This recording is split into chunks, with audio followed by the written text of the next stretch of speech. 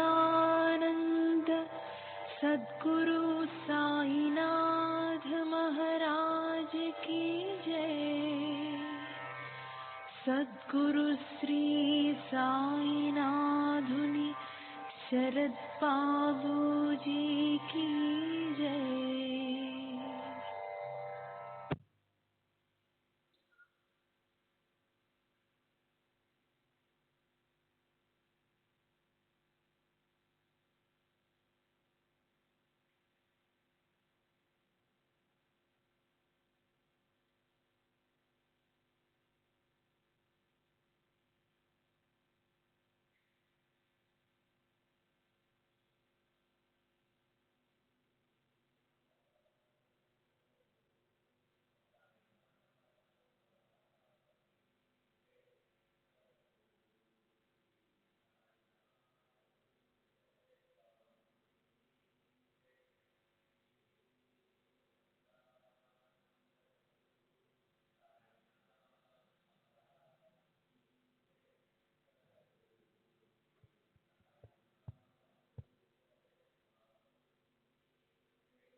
श्री सच्चिदानंद सद्गुरु साईनाथ महाराज की जय।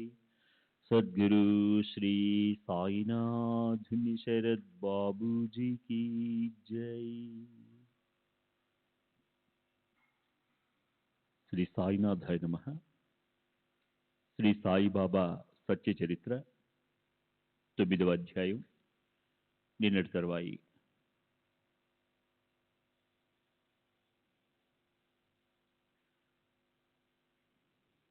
సరే, జనులకిలా అసంఖ్యాకంగా అనుభవాలు కలగటంతో వాళ్ళు మనసుల్లో సహజంగానే శంకించసాగారు. బాబా ఆజ్ఞను పాటించి హాయిగా ఉండటం మొదలుపెట్టారు. ఆ ఆజ్ఞను అతిక్రమించే ధైర్యం ఎవరికీ ఉండేది కాదు. కొందరికి బండి చక్రం ఊడిపోయేది, కొందరికి గుర్రాలు అలసిపోయేవి, కొందరు రైలు బండి తప్పిపోయి ఉపవాసంతో పడి ఉండేవారు. అయితే మరికొందరు మరమరాలు నములుతూ కూర్చునేవారు. కానీ ఆదరపూర్వకంగా వారి ఆజ్ఞను పాటించే వారికి వేళగాని వేళలో కూడా బండి దొరికేది. ప్రయాణం కూడా సుఖంగా సాగేది. దాన్ని వాళ్ళు జన్మంతా స్మృతి పదంలో పెట్టుకునేవారు. సంవత్సరాల తరబడి భిక్ష యాచించడానికి బాబా ఎందుకు ఇష్టపడుతున్నారు అని ఎవరి మనసులోనైనా శంక కలిగితే ఆ సందేహాన్ని పటాపంచలు చేస్తాను వినండి. బాబా ఆచరణని, నివాసాన్ని పరిశీలిస్తే ఆయనకు భిక్ష చేయటమే యోగ్యమని తెలుస్తుంది.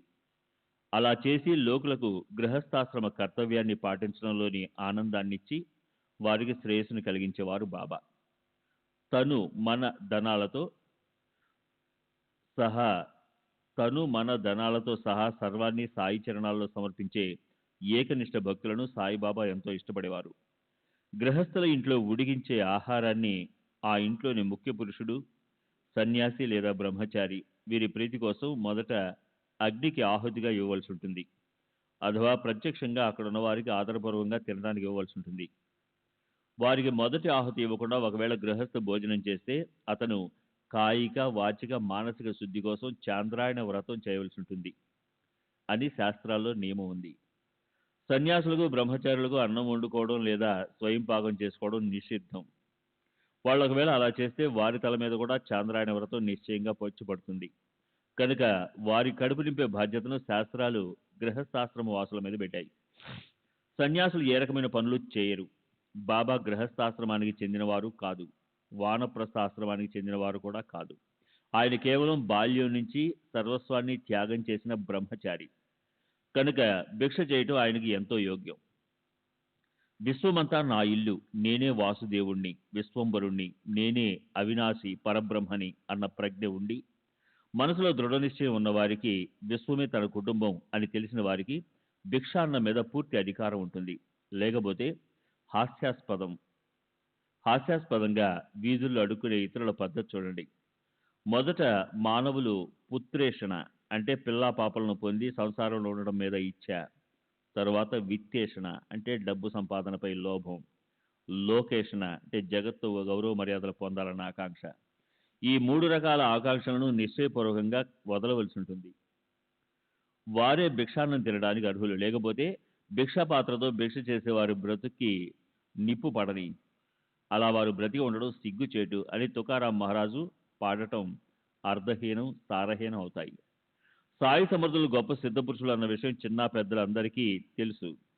అయితే మనం సదా సాంసారికమైన ఆశలను, కోరికలను పెనవేసుకుని ఉండడం వల్ల అమర అనురాగ అమృత ధారలు వర్షించే ఆయన పవిత్ర చరణాల్లో ఆసక్తిని పెట్టుకోవటం లేదు. 5 రకాల మహాయజ్ఞాలు అంటే బ్రహ్మయజ్ఞం అంటే వేద పురాణ పఠనం, దేవయజ్ఞం అంటే స్వాహాకారాలతో దేవతలకు ఆహుతి ఇవ్వటం, పితృయజ్ఞం అంటే స్వాధికారాలతో పితృలకి ఆహుతి ఇవ్వటం, భూతయజ్ఞం అంటే భూతాలకు బలిదానాలు, క్రిమికీటకాల కోసం, పశుపక్షుల కోసం ముద్ద తీసి పెట్టడం, మనుష్య యజ్ఞం అంటే అతిథులకు భోజనం పెట్టడం. 5 రకాల మహాయజ్ఞాలు చేయని గృహస్థాశ్రమ మానవుల నింద్య భోజనాన్ని అంటే శాస్త్రాలచే నిషేధించబడ్డ భోజనాన్ని షిరిడిలో సాయిబాబా స్వయంగా పవిత్రం చేయించేవారు. ఆయన ప్రతిరోజు 5 ఇళ్లలో భిక్షకు పోయి వారికి అతిథి యజ్ఞాన్ని గుర్తు చేస్తుండేవారు. ఆ ప్రకారంగా ఆ అదృష్టవంతులైన గృహస్థులు తమ ఇళ్లలో కూర్చుని ఆ లాభాన్ని పొందారు.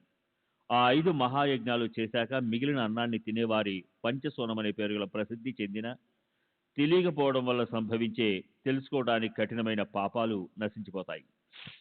కండని, చుల్లి, పేషని, ఉదకుంబి, మార్జని అనే ఈ 5 పాతకాలు పంచసోనం అనే పేరుతో ప్రసిద్ధి చెందాయి. రోట్లో ధాన్యం గింజలు వేసి పైన రోకలతో దంచుతూ దాని మీద పొట్టును తీసేటప్పుడు మనకు తెలియకుండా జీవులు చనిపోతుంటాయి. అయితే ఆ ప్రక్రియ చేయకపోతే ధాన్యం ఉడకదు. పంచసోనంలో మొదటిది కండని అనే పేరు గల పాపం. పొయ్యిలో కట్టెలు మండిస్తుంటే, అన్నం వండుతుంటే అక్కడ కూడా జీవహత్య జరుగుతుంది. ఆ పాపాన్ని చుల్లి అంటారు. తిరగలు తీసుకుని ఏదో ఒక ధాన్యాన్ని పిండిగా విసురుతున్నప్పుడు తెలియకుండానే జీవులు నశిస్తాయి. దానికి పేషణి అని పేరు. వాపి కోప అంటే బావి లేదా తటాకాల నుంచి కొండతో నీరు నింపుకొని స్త్రీ పురుషులు తీసుకొస్తారు. అక్కడ గిన్నెలు తోముతున్నా, బట్టలు ఉతుకుతున్నా అక్కడ అసంఖ్యాకంగా ప్రాణులు మరణిస్తాయి. బిందెను శుభ్రంగా కడగాలని మట్టి లేదా బూడిదతో తోముతుంటే అప్పుడు కూడా మనకి ఇష్టం లేకపోయినా జరిగే హత్యలు, అంటే ఈ 4వ పాపాన్ని ఉదకుంబి అంటారు. అలాగే చన్నీటితో కానీ లేదా వేడి నీటితో కానీ స్నానం చేస్తుంటేను లేదా చీపురుతో ఊడ్చేటప్పుడు పేడతో మట్టితో కలిపిన నీటిని నేలపై చల్లుతుంటేను భయంకరమైన జీవహత్య జరుగుతుంది. దానికి మార్జని అనే పేరుంది. ఈ 5 రకాల పాపాల నుంచి ముక్తులవటానికి గృహస్థులు పంచమహాయజ్ఞాలు విధిపూర్వకంగా ఆచరిస్తే ఆ పంచస్వన పాతకాలు క్షయమవుతాయి. గృహస్థులకి చిత్తశుద్ధి లభిస్తుంది. చిత్తశుద్ధి ప్రభావంతో పవిత్రము శుద్ధము అయిన జ్ఞానం ప్రాప్తిస్తుంది. జ్ఞానానంతరం ఆ అదృష్టశీలుడైన గృహస్థులకి ఫలదాయకమైన శాశ్వత మోక్ష ప్రాప్తి కలుగుతుంది. సరే, సాయి భిక్ష చేసే వ్రతం గురించి వ్రాస్తూపోతుంటే గ్రంథం పెరిగిపోతుంది. ఇప్పుడు నిజంగా జరిగిన ఓ కథను వినండి. తర్వాత ఈ అధ్యాయాన్ని నేను ముగిస్తాను.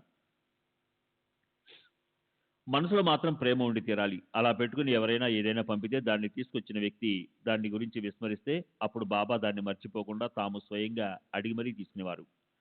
కూర గాని, రొట్టె గాని, పాల్కోవ గాని ఏదైనా సరే భక్తిభావం మాత్రం ప్రగాఢంగా ఉండాలి. అలా చెలించని స్థిరమైన భక్తులు కలిస్తే సాయిబాబాకు సంతోష సరిగమలు పలిగించగల ప్రేమ ఉప్పెనలా ఉప్పొంగేది. ఇది అలాంటి ఓ ప్రేమిక భక్తుడి కథ. అది వింటే శ్రోతలకు ఆనందం ఆకాశపు టంచులు అందుకుంటుంది. ఎవరి చేతనైనా జరగవలసిన పనిలో ఏదైనా పొరపాటు జరిగితే బాబా వారిని చక్కగా సరైన మార్గంలోకి తీసుకొచ్చేవారు. బాబా యొక్క ఈ మధురమైన శిక్షణా పద్ధతి భక్తులను సరైన సమయంలో మేల్కొలిపేది. అలాంటి అనుభవాన్ని పొందిన వారి అదృష్టం ఎంతో గొప్పది. వారికి చెప్పలేనంత ఆనందం ప్రాప్తిస్తుంది. రామచంద్ర అనే పేరు గల ఒక వ్యక్తి ఉండేవాడు. అతని తండ్రి పేరు ఆత్మారాం, వారింటి పేరు తర్కడ్. అతనికి సాయియే విశ్రాంతి స్థానం. అందరూ అతన్ని బాబాసాహెబ్ తర్కడ్ అనే పేరుతో పిలుస్తుండేవారు. అతని గురించిన కథనే ఇప్పుడు ఈ గ్రంథంలో మనం ముందుకు నడిపిద్దాం. హృదయంలో సాయిపై ప్రేమ ఉవ్వెత్తున ఎగిసిపడుతుండగా తర్కడ్ తన అనుభవాలను చెప్పేవాడు. అది వినేవారికి మహదానందంగా ఉండేది. అతని భక్తి ఎంత గొప్పది! ఈ గ్రంథంలో ఇది రచించడానికి అంతకు మించి మరో కారణం లేదు. అడుగడుగునా తనకు సంభవించే సాయిబాబా అనుభవాలను ఒకదాని వెనుక మరోటి అందమైన హావభావాలతో రసవత్తరంగా వర్ణిస్తుండేవాడు అతను. బాబాసాహెబ్ భక్తి అనుపమానం.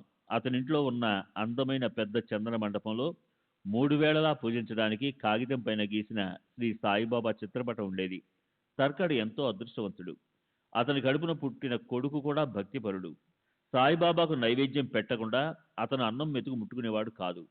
ఉదయాన్నే స్నానం చేసి బాబా చిత్రపటాన్ని కాయ వాచ మనసా నిత్యము పూజించి భక్తిపూర్వకంగా దానికి నైవేద్యం పెట్టేవాడు. అలా అతను ఆ నిత్యక్రమాన్ని విసుగు లేకుండా నిరంతరం నడిపిస్తూ ఉంటే అతని శ్రమ ఫలించి అతనికి అసమానమైన అనుభవం కలిగింది. అతని తల్లి కూడా సాయికి పరమ భక్తురాలు. ఓసారి ఆమెకు షిరిడి వెళ్లాలని మహా ఉబలాటం కలిగింది. షిరిడీకి వెళ్లి సాయి సమర్థుల దర్శనం చేసుకుని అక్కడే కొద్ది రోజులుండి బాబా చరణాలను ప్రత్యక్షంగా సేవించుకోవాలని ఆమెకు అనిపించింది. తల్లితో పాటు కొడుకు కూడా వెళితే బాగుంటుందని తండ్రి కోరిక. అయితే అలా వెళ్లేందుకు కొడుకు మనస్కరించలేదు. తాను వెళ్తే ఇంట్లో బాబాకు నియమంగా పూజ ఎవరు చేస్తారు అని అతని చింత. తండ్రి ప్రార్థన సమాజానికి చెందినవాడు. అంటే దేవుడి విగ్రహాల పట్ల పూజ అర్చనలతో భక్తి కలిగి ఉండడం పట్ల విశ్వాసం లేని వారి సమాజంలో సభ్యుడు. అతనికి విగ్రహాలను పూజించడం అనే శ్రమను కలిగించడం ఏం బాగుంటుంది అన్న చింత కలిగింది అతనికి. అయినా తాను కూడా తల్లితో కలిసి షిరిడి వెళ్లాలన్న తండ్రి ఉత్సాహాన్ని మనోగతాన్ని చూసి ఆ అబ్బాయి తండ్రిని ప్రేమపూర్వకంగా ఇలా అర్థించాడు. సాయిబాబాకు నైవేద్యం పెట్టకుండా ఈ ఇంట్లో ఎవరము అన్నం తినము అని మాట ఇస్తేనే తప్ప నేను షిరిడికి నిశ్చయంగా వెళ్ళలేను. కొడుకు నిత్యక్రమం గురించి తండ్రికి మొదటే తెలుసు. అతను నువ్వు బయలుదేరు, నిజంగా నేను రోజు నైవేద్యం పెడతాను, నువ్వు నిశ్చింతగా ఉండు. సాయిబాబాకు అన్నం సమర్పించకుండా ఎవరు కూడా ఈ ఇంట్లో అన్నం ముద్ద నోట పెట్టరు, సరేనా? నా మాట నిజం, సందేహించుకు. నువ్వు హాయిగా ప్రశాంత చిత్తంతో వెళ్ళు అన్నాడు. అలా మాట తీసుకున్న తరువాత కొడుకు షిరిడి వెళ్ళాడు. మర్నాడు ఉదయం తర్కడ్ స్వయంగా పూజ చేయడం మొదలుపెట్టాడు. శ్రీ సచ్చిదానంద సద్గురు సాయినాథ్ మహారాజ్ కీ జై. సద్గురు శ్రీ సాయినాథ్ శరద్ బాబూజీ కీ జై.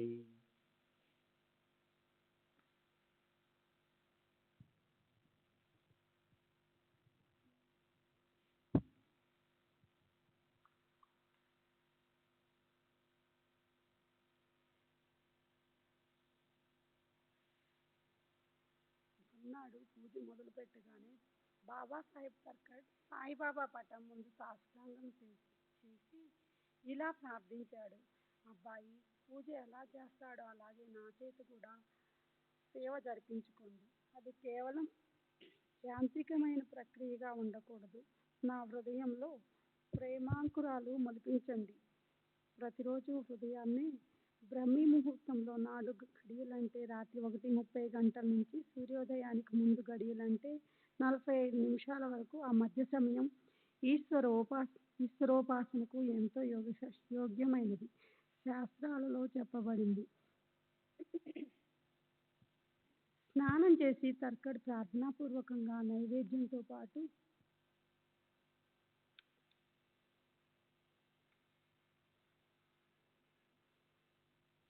పూజించేవాడు.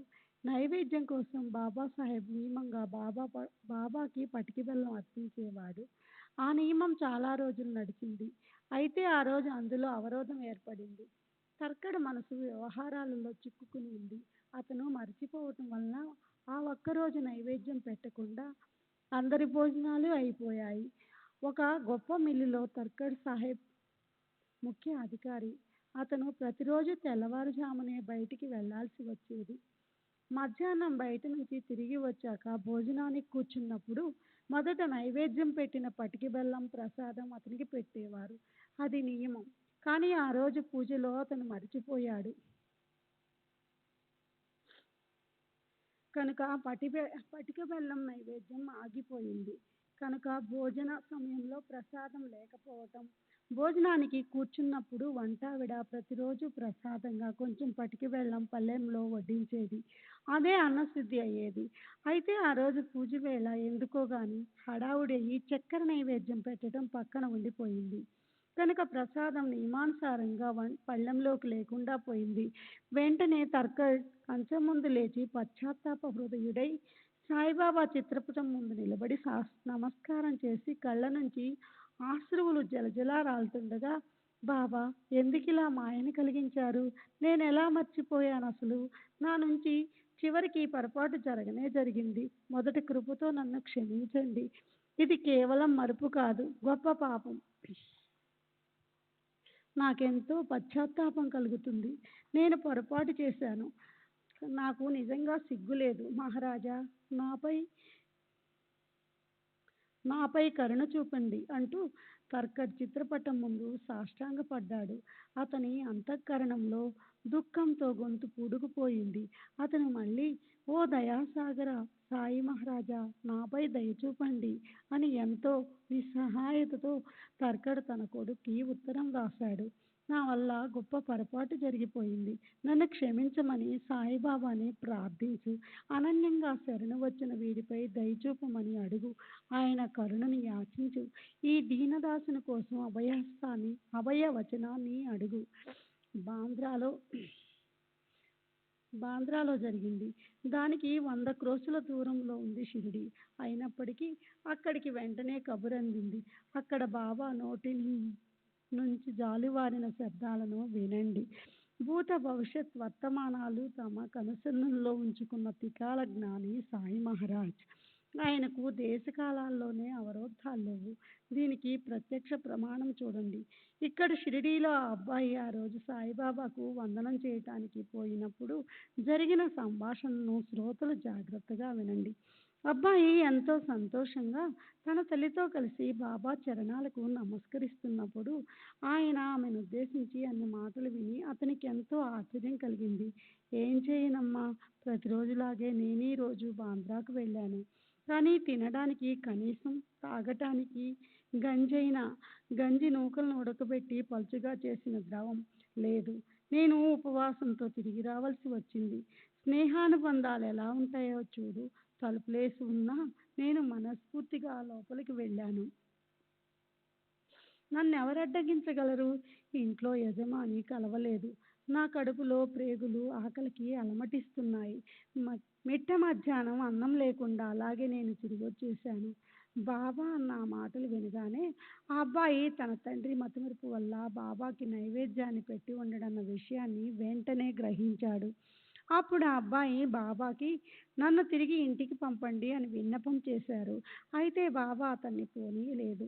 అక్కడే అతని చేత పూజలు చేయించి ఆయన దాన్ని స్వీకరించాడు. అదే రోజు అబ్బాయి షిరిడీ నుండి వివరంగా ఉత్తరం రాసి తన తండ్రికి పంపాడు. అది చదివినప్పుడు తండ్రి మనస్సు ద్రవించిపోయింది. బాంద్రా నుంచి వ్రాసిన ఉత్తరం కూడా షిరిడీ చేరుకుంది. ఆ అబ్బాయికి విస్మయం కలిగింది.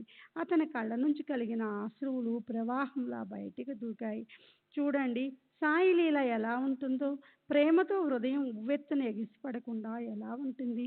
ఇది విని అంతఃకరణంలో వింత అలజడి చెలరేగి ద్రవించకుండా ఉండే పాషాణ హృదయాలు ఎవరుంటారు?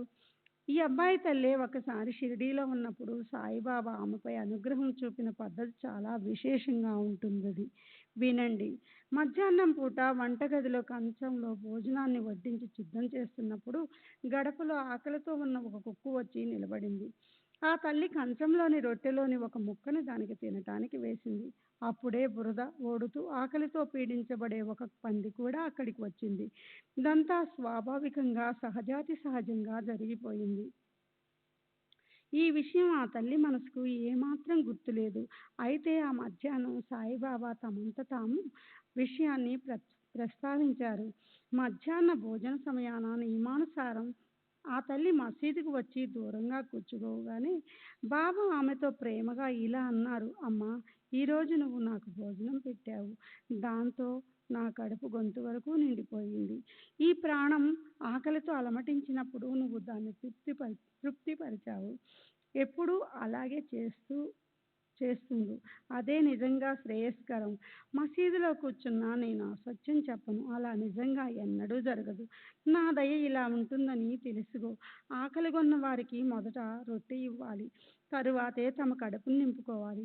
ఇది బాగా మనసులో పెట్టుకో. సాయిబాబా మాట్లాడుతున్న మాటలకు అర్థం ఆ తల్లికి సరిగ్గా తెలియలేదు. ఆమె మనస్సులో ఇలా సమాధానమిచ్చారు: నీవు ప్రేమతో ఇచ్చిన రొట్టె తిని నేనెంతో తృప్తి చెందాను. ఇప్పటికీ నాకు తేన్పులు వస్తూనే ఉన్నాయి. నీవు భోజనానికి కూర్చున్నప్పుడు ఆకలితో అలమటిస్తున్న వాకిట్లో అనుకోకుండా వచ్చిన కుక్కని నీవు చూశావు కదా. నాది దానిది ఒకటే ప్రాణం, ఒకటే ఆత్మ. అలాగే బురదతో ఒళ్ళంతా తడిసిపోయి ఆకలితో వ్యాకులు చెందిన పందిని కూడా నీవు చూశావు. దానిది నాది కూడా ఒకటే ఆత్మ. బాబా అన్న ఈ మాటలు విని ఆమె మనస్సుకి ఎంతో ఆశ్చర్యం అనిపించింది. ఆమె లోపల ఇలా అనుకుంది: కుక్క, పంది, పిల్లి మొదలైనవి తిరుగుతూ ఉంటాయి. ఇవన్నీ బాబాయే కాబోలు. ఆమె ఆలోచనలను దృఢపరచడానికి బాబా ఒక్కోసారి నేను కుక్కగా, ఒక్కోసారి నేను పందిగా, ఒక్కొక్కప్పుడు ఆవుగా, ఒక్కొక్కప్పుడు పిల్లిగా, చీమగా, ఒక్కోసారి జలచరాల రూపాల్లో జగత్తులో చరిస్తూ ఉంటాను. జగత్తులోని అన్ని జీవుల్లోనూ నన్ను చూసేవారంటే నాకు ఇష్టం. ఇది గుర్తుంచుకో. భేదబుద్ధి వదిలేసి నా పట్ల భక్తి పెట్టుకో.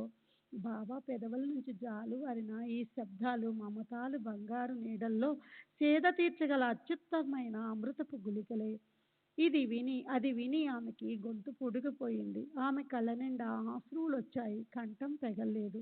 అదేవిధంగా ఆ తల్లి ప్రేమరసానికి చెందినది. సాయిబాబాకు భక్తులతో ఒక ఏకాత్మను సూచించేది ఆయన మరో అందమైన కథ ఉంది. ఒకసారి బాంద్రాకి చెందిన పురందరే అనే పేరు గల ఒక భక్తుడు షిరిడీకి వెళ్ళాలని బయలుదేరాడు.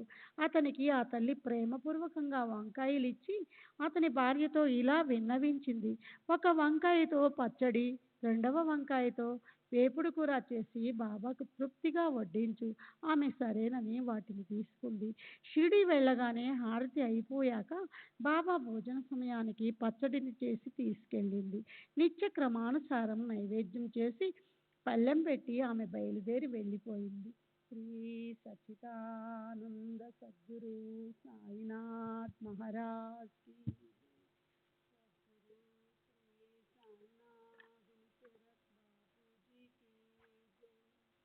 తరువాత అందరి నైవేద్యాలు కలిపి బాబా భోజనానికి కూర్చున్నారు.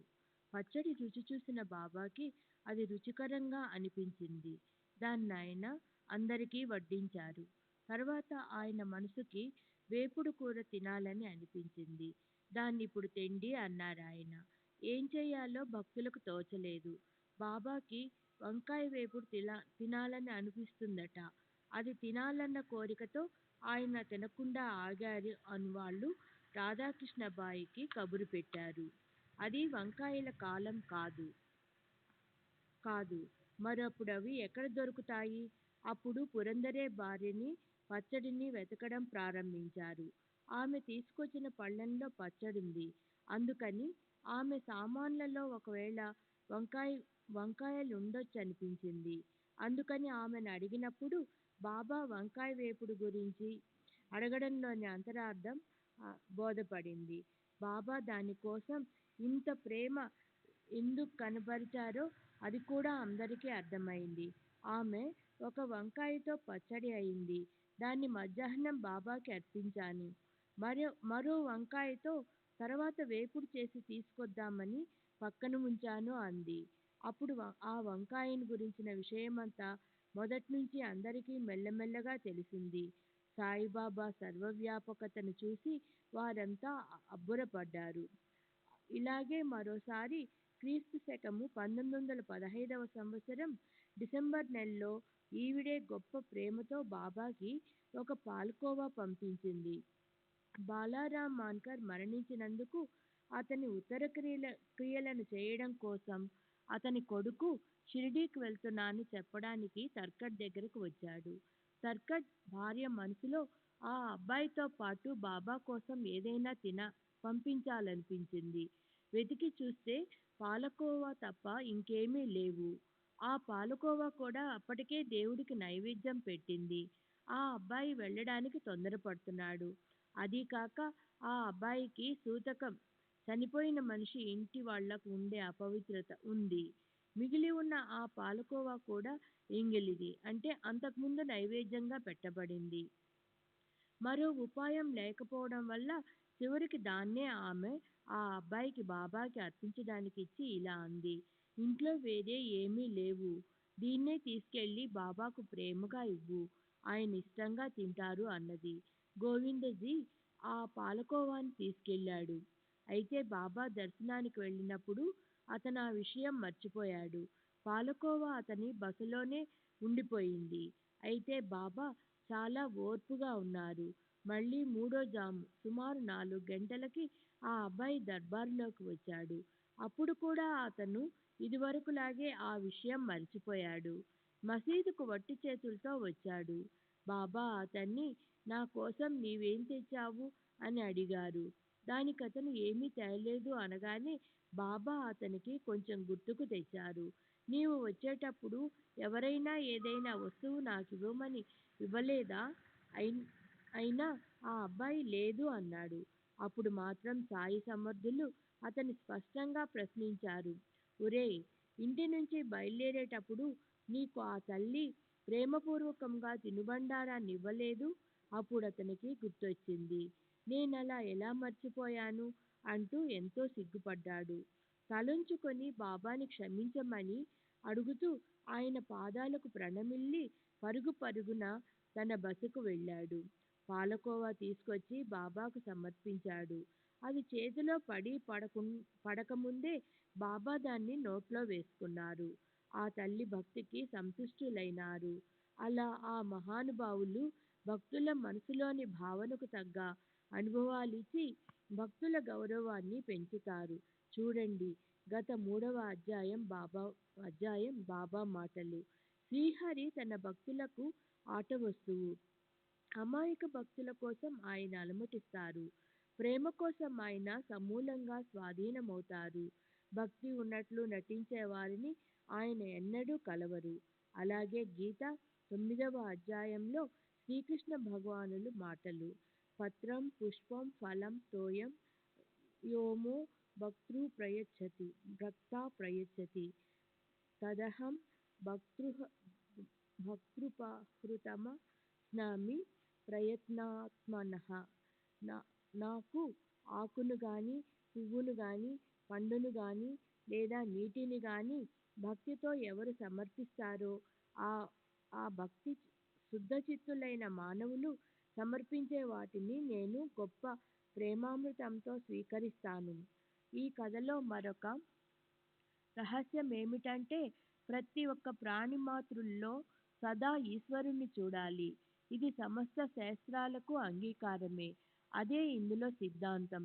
గీత 6వ అధ్యాయంలో చూడండి. ఎవరు నన్ను అన్ని ప్రదేశాల్లో సమస్త ప్రాణిమాతృల్లో చూస్తారో, సమస్త ప్రాణిమాతృలను నాలో చూస్తారో వారికి నేను కనపడకుండా పోను, వారు నాకు కనపడకపోరు. సర్వభూతస్థితం యో మాం భజత్వేకత్వమాస్థితః సర్వదా వర్తమానోపి సయోగి మయి వర్తతే. ఏ యోగులు సమస్త భూతాల్లో ఉన్న నన్ను అభేద బుద్ధితో భజిస్తారో అలాంటి వారు ఎలా ప్రవర్తించేవారైనా, సమాధి నిష్టలో ఉన్నా లేక వ్యవహారం చేస్తున్నా వారు నా వద్దే అంటే ఆత్మలోనే ఉన్నవారవుతున్నారు. ఇప్పుడు రాబోయే అధ్యాయంలో బాబా నివాసము, బాబా ఎక్కడ ఎలా నిద్రించేవారో ఇవన్నీ అవగతమవుతాయి. అందుకని శ్రోతలు శ్రద్ధగా వినండి. హేమాడ్ సాయి చరణాలకు శరణు వచ్చాడు. చెప్పిన కథలను శ్రోతలు ప్రేమతో మననము, నిధిధ్యాసనము, పదే పదే బాగా ఆలోచించడం చేయాలి. అదే శ్రేయస్కరం. సర్వులకి శుభమస్తు. ఈ ప్రకారంగా సత్పురుషులు, సజ్జనులు ప్రేరేపించిన భక్త హేమాడ్ పంత్ రచించిన శ్రీ సాయి సమర్థుల సత్య చరిత్రలోని ఆజ్ఞ, అవజ్ఞ, విఘ్నం, భిక్షావృత్తి, పంచసూనాది పాత ప్రక్షాళనం, అలాగే భక్త తర్కడ్ కథా నిరూపణ అనే పేరుగల 9వ అధ్యాయం ముగిసింది. శ్రీ సద్గురు సాయి నాదార్పణమస్తు. శుభం భవతు. శ్రీ సచ్చిదానంద సద్గురు సాయినాథ్ మహారాజ్ కీ జై. సద్గురు శ్రీ సాయినాథ్ గురుచరణ్ బాబూజీ కీ జై. ఈ అధ్యాయంలో సాయిబాబా భిక్ష చేయటాన్ని ఎందుకు ఇష్టపడ్డారన్న దాన్ని వర్ణించి చెప్పేటప్పుడు హేమడ్ పంత్ ఖండని, చుల్లి, పేషాని, ఉదకుంబి, మార్జాని అనే సూనాలనే పేరుతో ప్రసిద్ధి చెందిన గృహస్థాశ్రమంలోని వ్యక్తులతో తేలికపోవటం వల్ల సంభవించే తెలుసుకోవటానికి కఠినమైన పాపాల గురించి వివరంగా వర్ణించారు. ఆ పాపాలను ప్రక్షాళనం చేసుకోవడానికి చిత్తశుద్ధికి శాస్త్రాల్లో చెప్పబడిన పంచమహాయజ్ఞాలు చేయటం గురించి చెప్పారు. అంతేకాదు ఆ పంచయజ్ఞాలు చేయకుండా తినే అన్నం నిత్యమని కూడా చెప్పారు. అయితే ఇప్పుడు ఎవరైనా పాఠకుడు ఇలా అడగొచ్చు, ఇప్పుడు మేము రోట్లో ధాన్యం వేసి ఎక్కడ దంచుతున్నాం, లేదా తిరగట్లో ధాన్యం ఎక్కడ విసురుతున్నాం, పొయ్యిలో కట్టెలు పెట్టి అంటించటం ఎక్కడ చేస్తున్నాం, ఇప్పుడు గ్యాస్ లేదా కరెంటు పొయ్యిల పుణ్యమా అంటూ మాకు కట్టెల పొయ్యి అంటేనే తెలియదు. త్రాగే నీరైతే మున్సిపాలిటీ వల్ల మొదలే శుద్ధి చేయబడి కొలాయిలలో ఇంట్లోనే లభిస్తున్నాయి. పాత్రలు తోమటానికైతే బజారు నుంచి తెల్లని స్వచ్ఛమైన పొడి. మరి జీవహత్య చేసే ప్రసక్తి ఇక్కడ ఉదయిస్తుంది. పంచయజ్ఞాలు చేయవలసిన అవసరం ఏమిటి? అది కాక ఈ పంచయజ్ఞాలనే కఠినమైన విధి క్షణమైన విశ్రాంతి లేకుండా హడావుడిగా ఉరుకులు పరుగులు పెట్టే మాకు సాధ్యమవుతుందా? దేవతలకు, పితరులకు ఆహుతులను అగ్నిలో వేయవలసి ఉంటుంది. ఇది వరకు పొయ్యిలో నిప్పు ఉండేది. ఇప్పుడు అది ఎక్కడి నుంచి తేవాలి? వెలుగుతున్న గ్యాస్ లేదా విద్యుత్ పొయ్యి మీద అన్న ఆహుతి వేస్తే స్టవ్లు ఆరిపోయి శాశ్వతంగా పాడైపోతాయి. క్రిమికీటకాలు లేదా పశుపక్షాల కోసం ముద్ద తీసి పెడితే ప్రస్తుతపు ఫ్లాట్ పద్ధతిలో ఉండే ఇళ్లల్లో ఇది పోయి డ్రైనేజీలో కలుస్తుంది. అలాగే 2 లేదా 3 అంతస్తులున్న ఫ్లాట్ మీద, అది కూడా ముందు వాకిలి ఎప్పుడు మూసి ఉంటున్నప్పుడు బెల్ కొట్టి అతిథి రాగలగటం మాత్రం ఉంటుందా అని. ఇవన్నీ చాలా నిజం. అయితే ఈ రోజుల్లో కూడా గృహస్థాశ్రమంలోని వ్యక్తులతో తేలికుండా పంచసూనాదులాంటి పాపాలు సంభవిస్తూనే ఉంటాయి. వంటిళ్లలో, ఫ్రిడ్జుల్లో వందలాది బొద్దింకలను, బేగన్ లాంటి విషయదాయకమైన మందులు వాడి మనం పదే హత్య చేయటం లేదా? అలాగే నల్లుల కోసం, దోమల కోసం, టిక్ 20 ఎలుకల కోసం ఇంకేవేవో విషపూరితమైన రసాయనాలు కొట్టి వాటిని మనం అదే పనిగా చంపటం లేదా? ఈ పాపాలేమైనా చిన్నవా?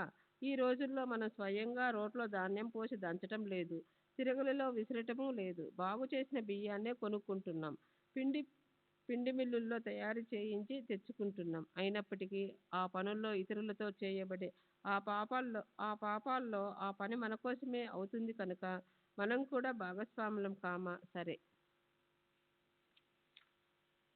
ఈ ప్రకారంగా కాలమనుసరించి పరిస్థితుల్లోనూ జీవన విధానంలోనూ మార్పులొచ్చాయి. అయినా మనకు తెలియకుండా లేదా అనివార్య పరిస్థితుల మూలాన సంభవించే పాపాలను పరిహరించుకోవాలి అన్న శ్రద్ధ కోరిక ఉన్నవారు పైన శాస్త్రాల్లో చెప్పబడ్డ మూలతత్వాన్ని తెలుసుకుని ఆ పాపాలను పరిహరించే పద్ధతుల్లో యోగ్యమైన మార్పులు చేసి ఈ రోజుకి వాటిని ఆచరణలో పెట్టుకోవటం సాధ్యమే.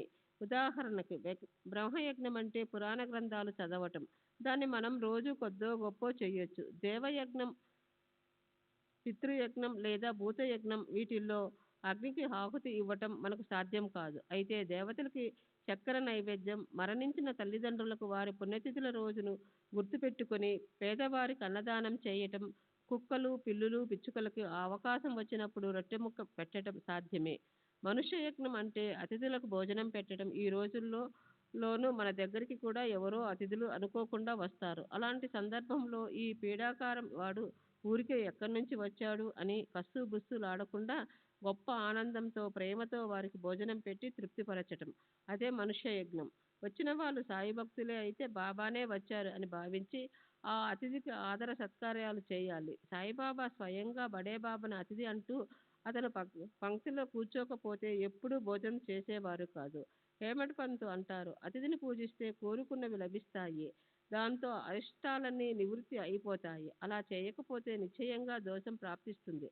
కనుక ఆచారాన్ని పాటించాలి. ఈ విధులన్నిటి వెనుక ఉండే మూలతత్వం అంటే సాయిబాబా 24వ అధ్యాయంలో కీర్తిశేషులు అన్నాసాహెబ్ దబోల్కర్కి శనగల గురించి అతన్ని హాస్యం పట్టించి ఒంటరిగా తినటం మంచిది కాదు అని చేసిన ఉపదేశమే. తమ అదృష్టంతో ఏది ప్రాప్తిస్తుందో అందులో కొద్ది భాగం పరమేశ్వరుడికి లేదా ఇతరులకి, పశుపక్షాలకి ఇవ్వాలి. అప్పుడే మనం తినాలి లేదా అనుభవించాలి. అలా మన సనాతన ధర్మం మనకు నేర్పించింది. ఈశావాస్య ఉపనిషత్తులో ఇలా చెప్పారు. శ్రీ సచ్చిదానంద సద్గురు సాయినాథ్ మహారాజ్ కి జై. సద్గురు శ్రీ సాయినాథ్ శరద్ బాబూజీ की जय.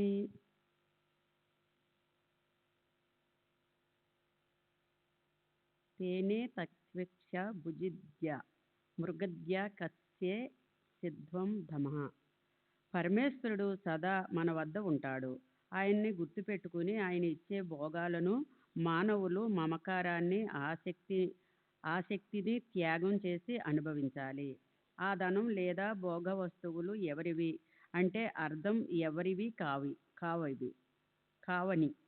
గీత 3వ అధ్యాయంలో శ్రీకృష్ణ భగవానులు కూడా అదే చెప్పారు. యజ్ఞం చేసి శేషించిన భాగాన్ని సేవిస్తే సజ్జనులు సమస్త పాపాల నుంచి ముక్తులవుతారు.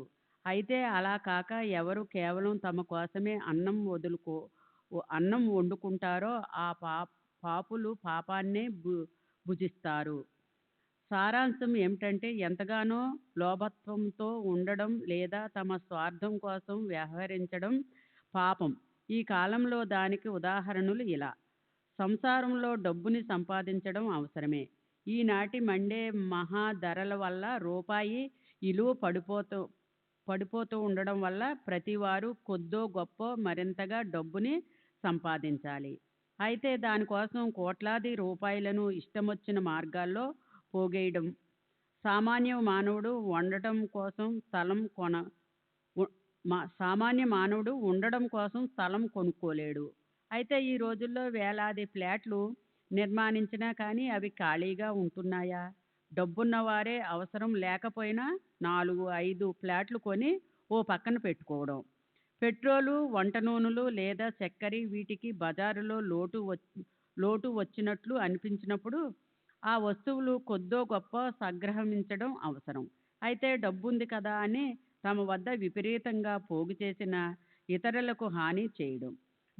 బస్సు లేదా రైలు బండి పట్టుకోవడానికి కూప్య పద్ధతి పాటించకుండా లేదా తప్పుడు మార్గంలో లోపలికి రావడం.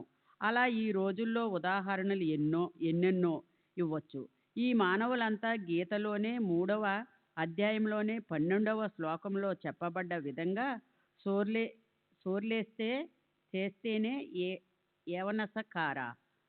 చివరికి చెప్పేది ఏమిటంటే, మొదట నిర్దేశించబడిన పంచయజ్ఞాలు చేయడం రాకపోతే పైన ముఖ్యతత్వం తెలుసుకుని ఆ ప్రకారంగా తమ ఆచరణ పెట్టుకోవాలి. అప్పుడే మనకి శ్రేయస్సు కలుగుతుంది.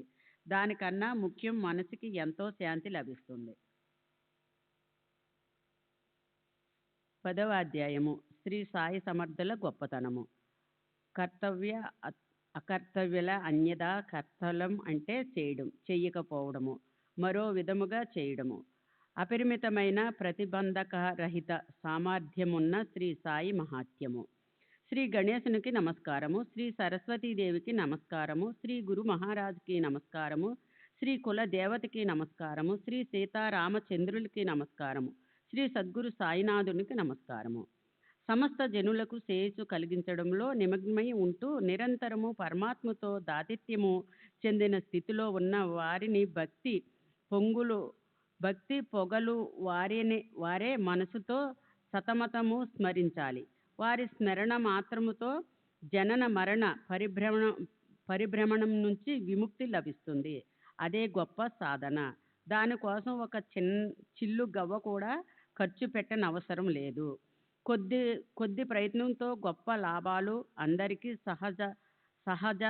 సహజంగా చేజిక్కుతాయి. ఇంద్రియ సమూహం దృఢంగా ఉన్నంత వరకు ప్రతి క్షణాన్ని ఉపయోగించుకోవాలి. ఇతర దేవతలందరూ ఈ మాయకమే. గురువక్కడే శాశ్వతమైన దైవం. ఆయన చరణాలలో విశ్రాంతి తీసుకుంటే విధివశాత్తు కలిగే దుఃఖ భాజనమై సంఘటాలన్నిటినీ ఆయన ఆపేస్తారు.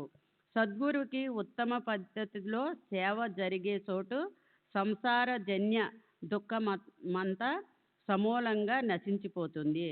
న్యాయమీమాంస, హిందూ తత్వం, జ్ఞానానికి చెందిన 6 శాస్త్రాల్లో 2 శాస్త్రాలు మొదలైన వ్యర్థం వాదోపవాదాలు లేదా వేరే ఏ విధమైన బాధరక ప్రయత్నాలు అవసరం లేదు. సద్గురువే నావను నడిపే నావికుడైతే శ్రద్ధాళుడైన భక్తులు అది భౌతిక, ఆధ్యాత్మిక, అదైవికాలనే 3 రకాల దుఃఖాలను సహజంగానే అధిగమించిపోతారు. విహారాల్లో సముద్రాన్ని దాటడం కోసం నావికుడిపై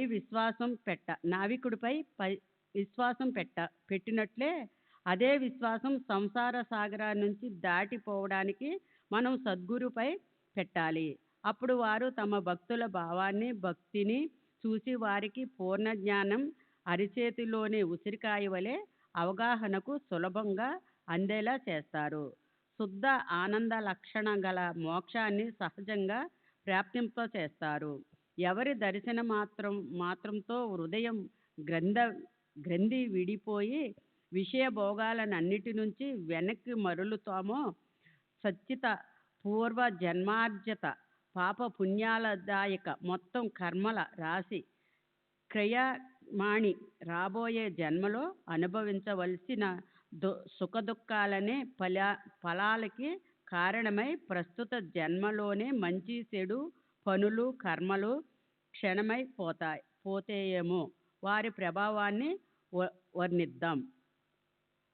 8వ అధ్యాయంలో మానవ జన్మకి ప్రయోజనము బయాజాబాయి రొట్టి కూర, కుచల్ చందు సమాచారము, మహల్సాపతి తాత్య కోతేల మసీదులో నిద్రించే పద్ధతి మొదలైనవి చెవులకింపుగా వర్ణించాను. 9వ అధ్యాయంలో అవగాహనకందని బాబా భిక్షవృత్తిలోనే రహస్యాన్ని మీరు విన్నారు. ఇప్పుడు శ్రోతలారా, బాబా ఎలా ఉండేవారో, ఎక్కడ నిద్రించేవారో, ఎప్పుడు ఎక్కడ ఎలా తిరుగుతూ ఉండేవారో, ఈ విషయాలకు సంబంధించిన వారి తరువాత చరిత్రను శ్రద్ధగా వినండి. లౌకిక వ్యవహారాల్లో బాబా జీవన సరళి ఎంత ప్రశంసనీయంగా ఉండేదని హిందూ ముస్లింలిద్దరికీ కూడా అదే అమ్మ ఒడి. అంతెందుకు, అది పులికి మేకకి కూడా విశ్రాంతినిచ్చే ఏకైక స్థానం. హిందూ ముస్లిములు ఒకరితో ఒకరు ప్రేమగా వ్యవహరిస్తూ ఏ శంక లేకుండా చెట్టాపట్టాలేసుకుని కలిసిమెలిసి తిరిగేవారు. పొట్ పొట్టు పండుగ ఆహారం గురించిన కథ అయ్యింది. ఇప్పుడు సాయి ఎలా ఉండేవారో, ఆయన ఎక్కడ ఏ ప్రదేశాల్లో నిద్రించేవారో శ్రోతలు ఆదర్శపూర్వకంగా వినండి. 4 మూరలు పొడవు ఒకే ఒక జానెడు వెడల్పు ఉన్న చెక్క పలకకి 2 పక్కలా పాతగుడ్డ పీలికలు కట్టి దాన్ని పైకప్పు దూలానికి వేలాడదీసేవారు. ఆ చెక్క పలక మీద బాబా నిద్రించేవారు. కాళ్ళు వద్ద తల వద్ద ప్రమిదలో దీపాలు వెలిగించి పెట్టుబడి ఉండేవి. పలక మీద ఎలా ఎక్కేవారో ఎలా దిగేవారో ఎవరు చూసేరగరు. బాబా తల వంచి దాని మీద కూర్చునేవారు లేదా పలక మీద నిద్రించేవారు. అయితే ఆయన పైకెక్కడం లేదా దిగడం అనే ఈ క్రియ ఎవరికీ అర్థమయ్యేదే కాదు. అలా గుడ్డ పీలికలతో కట్టబడ్డ పలక బాబా బరువును ఎలా మోయగలిగేది? మహాసిద్ధులు, యోగ, తపశ్చర్య మొదలైన వాటి వల్ల కలిగిన దైవీ శక్తులు 8 రకాలుగా ఉంటాయి. అవి అణిమి, మహిమ, గరిమి, లగుసం, ప్రాప్తి, ప్రాఖ్యామ, శశిత్వ, వశిత్వ అనేవే దగ్గరుండగా పలక అనేది కేవలం నామ మాత్రమే కదా. కళ్ళల్లో పడిన ఎంతో చిన్న నలకే గుప్తుగా ఉండగలిగినప్పుడు అణువంత చిన్నగా అయ్యే ఆ లౌకిక సిద్ధులున్న మానవులు హాయిగా గుప్తంగా ఉండలేరా? బాబా కూడా ఈగలు, చిన్న చిన్న క్రిములు లేదా చీమల రూపంతో నిరంతరం సంచరిస్తూ ఉంటారు. అణిమ సిద్ధి ఎటువంటి దాసి అవుతుందో వారికి దోమ రూపం రావడానికి ఎంత సమయం పడుతుంది? ఎవరు ఆకాశములో ఆధారం లేకుండా మధ్యలోనే ఉండగలగరో వారికి చెక్క పలకపై పడుకోవడమనేదే ఓ గొప్ప విషయమా? అణిమ, మహిమ, లకుసుమ మొదలైన 8 సిద్ధులు, కుబేరుడు, మహాపద్మ, పద్మసంఖ్య ఇత్యాది 9 నిధులు ఎవరి ఎదుట చేతులు జోడించి నిలబడి ఉంటాయో వారికి పలక కేవలం నిమిత్తమే కదా. చిన్న చిన్న పురుగులు, చీమలు, పందులు, కుక్కలు, పశువులు, పక్షులు లేదా మనుషులు, రాజు లేదా బికారి, పెద్ద చిన్న వీరందరినీ బాబా శ్రమదృష్టితో చూసేవారు. సాయి మహారాజు బాల్యానికి షిరిడీలో మాత్రమే ఉన్నట్టు కనిపించేవారు. ఆయన కేవలం 3.5 మూరల శరీరాకృతితో ఉన్నప్పటికీ అత్యంత శుభప్రదము, పవిత్రము అయినా ఆయన అందరి హృదయాల్లో నివసించేవారు.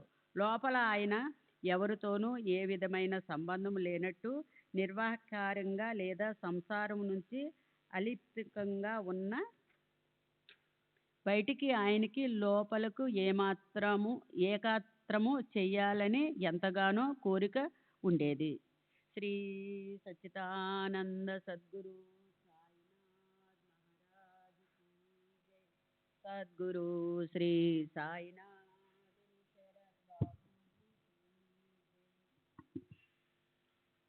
లోపల ఆయన కోర్కెలన్నిటినీ వదిలేసినప్పటికీ బాహ్యానికి ఆయనకి భక్తుల పట్ల మోహం ఉండేది.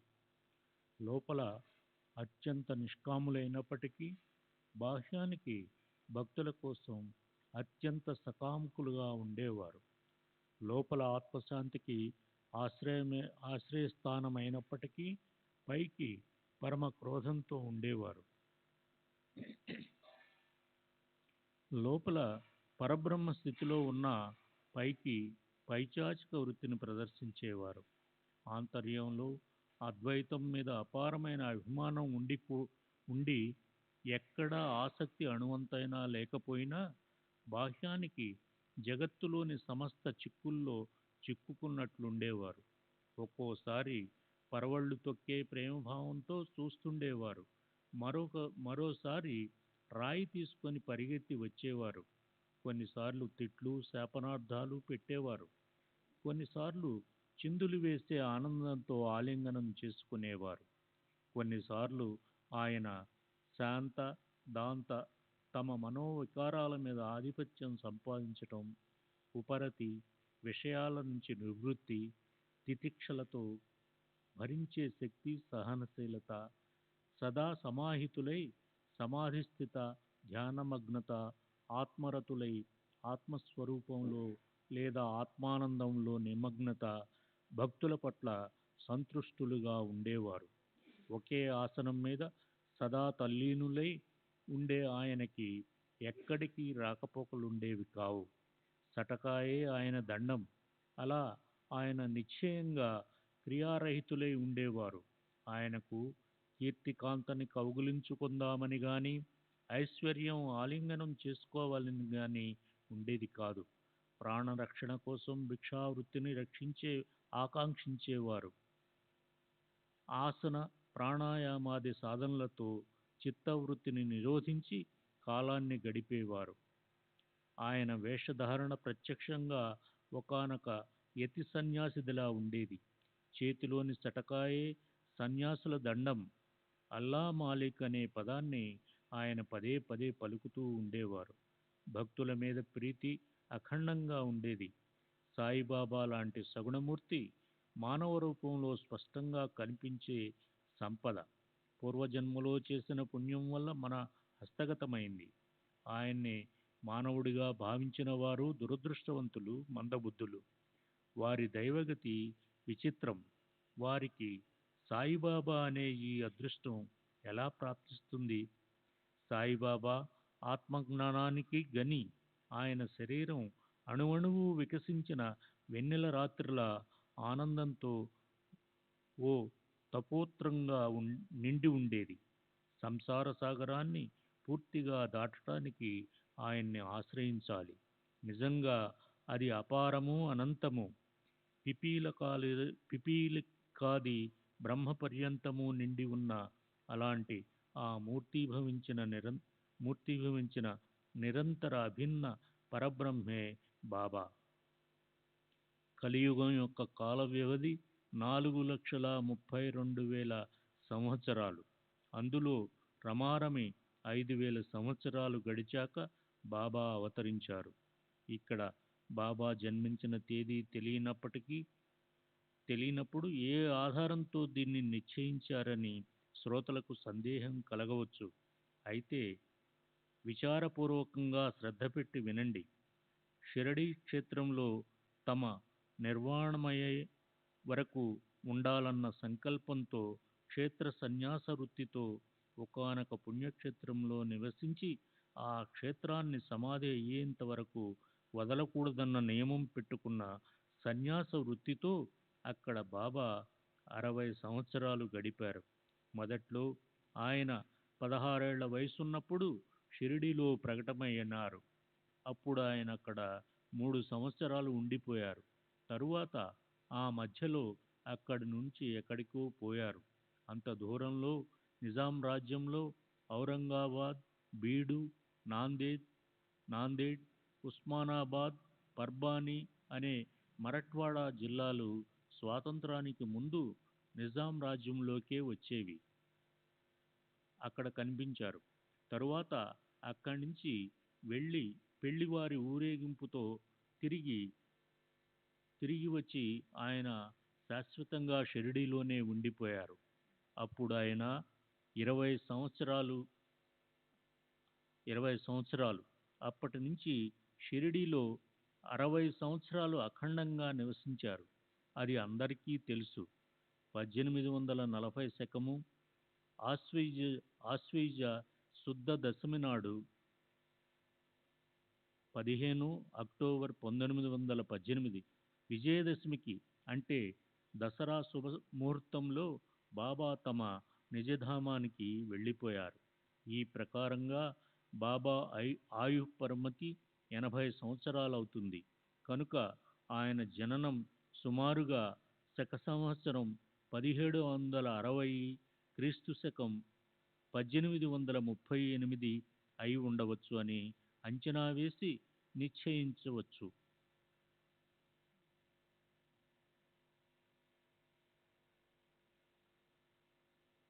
శ్రీ సచ్చిదానంద సద్గురు సాయినాథ్ మహారాజ్ కీ జై.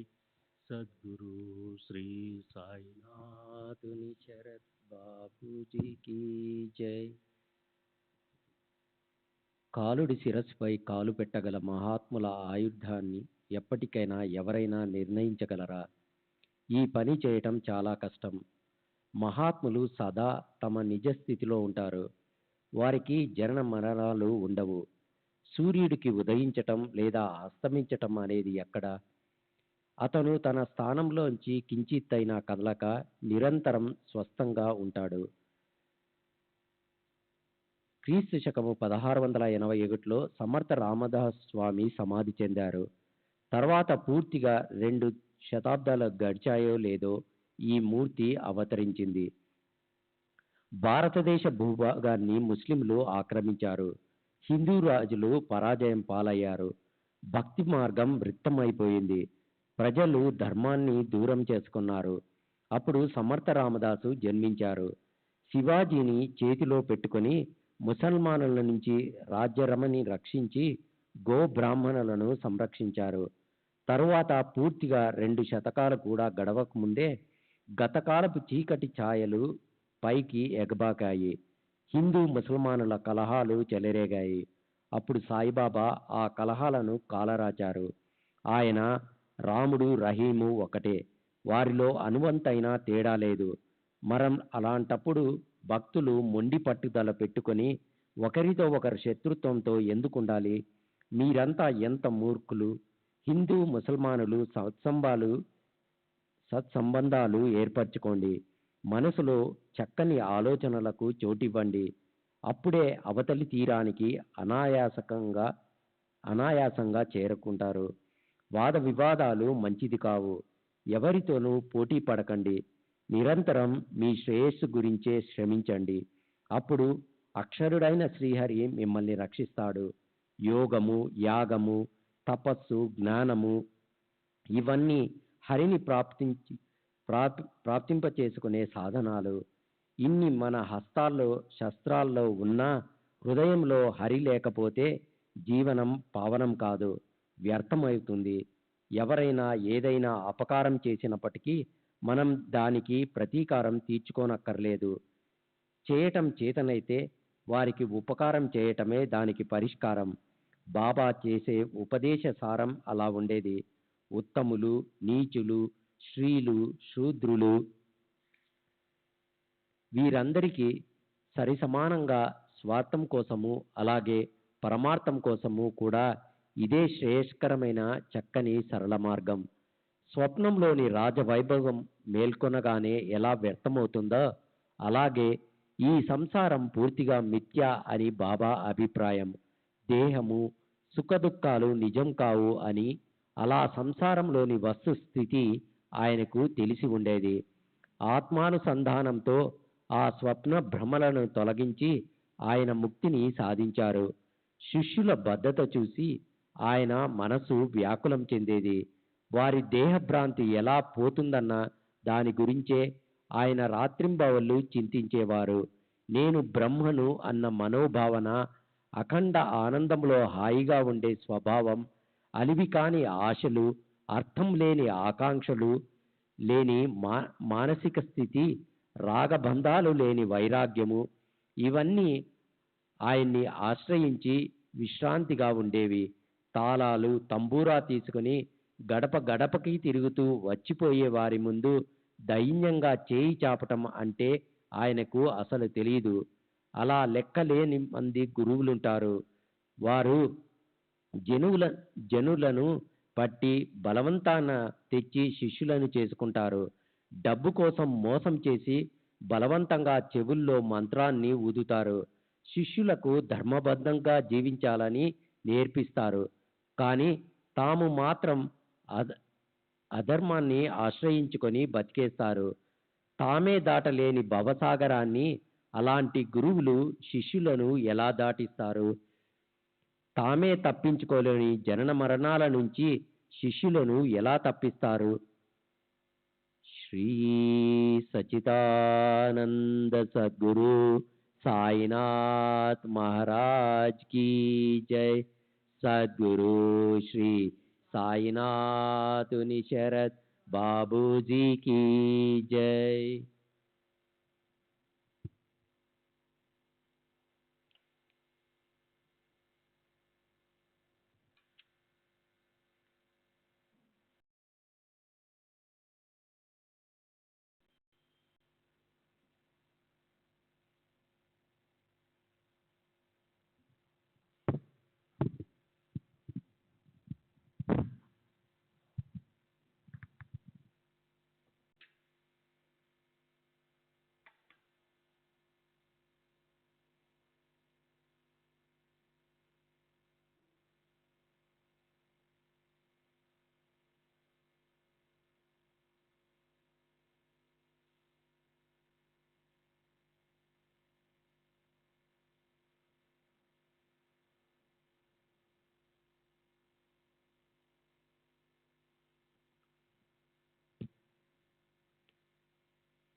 श्री सच्चिदानंद सद्गुरु साईनाथ महाराज की जय।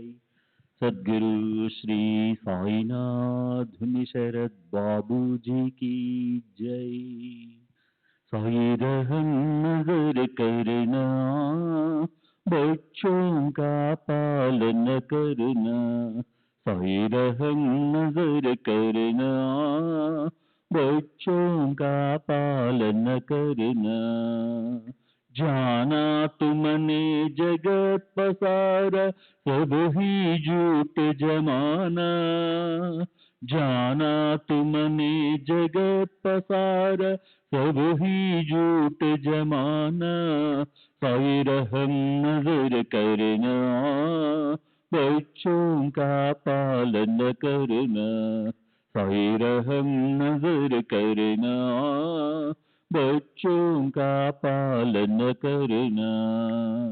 मैं अंधा हूँ बंधा पुकार, मुझसे पथ दिखलाना। मैं अंधा हूँ बंधा पुकार, मुझसे पथ दिखलाना। साई रहम नजर करना, बच्चों का पालन करना। साई रहम नजर करना, बच्चों का पालन करना। दास गणों कहे अब क्या बोलूं, थक गई मेरी रसना। दास गणों कहे अब क्या बोलूं, थक गई मेरी रसना। साई रहम नजर करना, बच्चों का पालन करना। साई रहम नजर करना, बच्चों का पालन करना।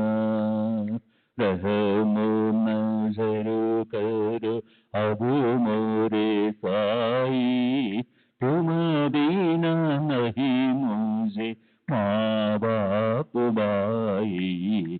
रहम नजर करो मैं अंधा हूँ बंदा तुम्हारा।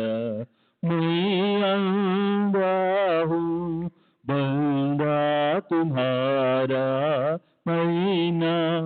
जानु मैं ना जानू, मैं ना जानू, अल्लाह इलाही रहमो नजरो करो, रहमो नजरो करो, अब मोरे साई तुम बिना नहीं मुझे माँ बाप भाई, रहमो नजरो करो।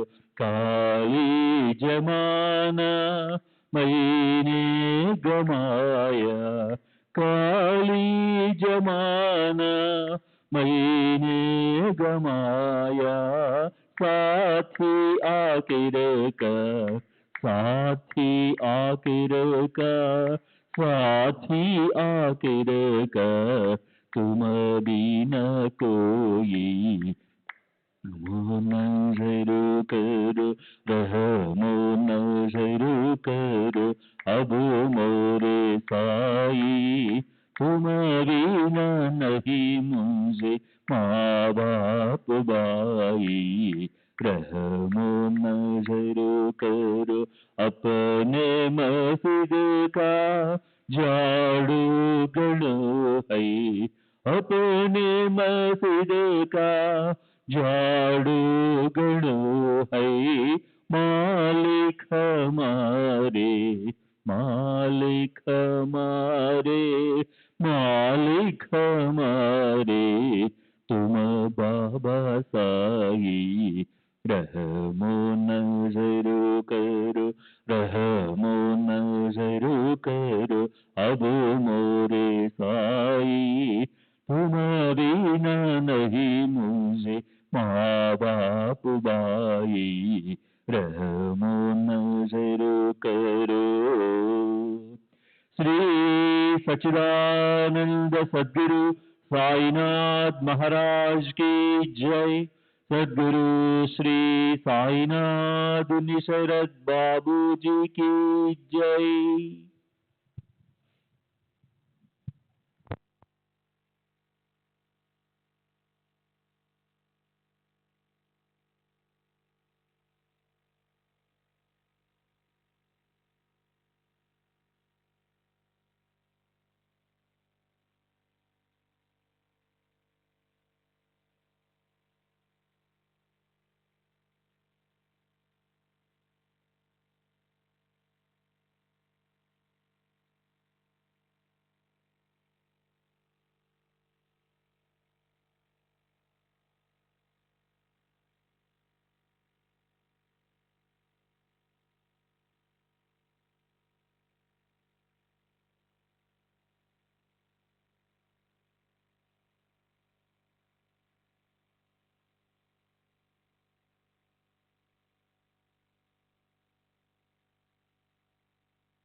श्री सच्चिदानंद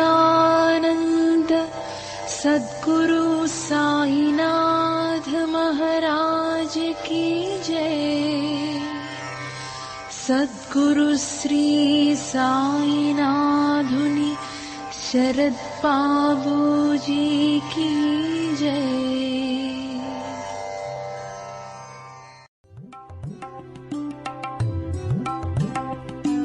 Sai Baba, Sai Baba, Sai Baba, Sai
Baba, Sai Baba, Sai Baba, Sai Baba.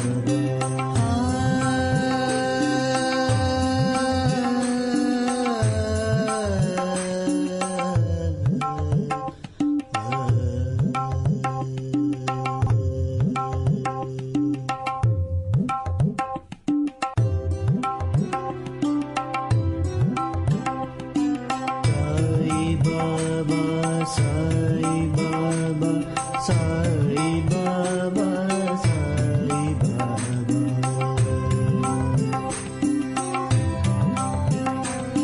Sai Baba, Sai Baba, Sai Baba, Sai Baba.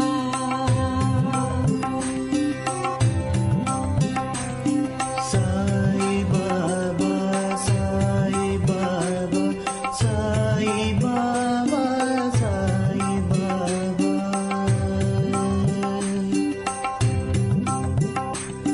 Sai Baba, Sai Baba, Sai Baba, Sai Baba.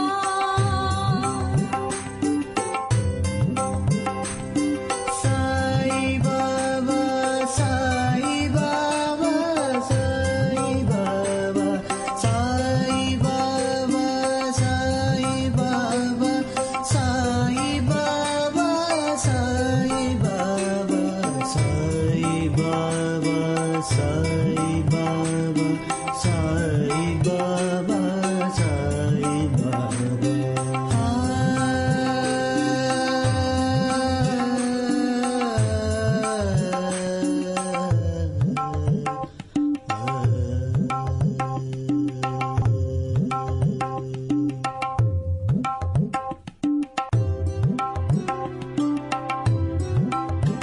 Sai Baba, Sai Baba,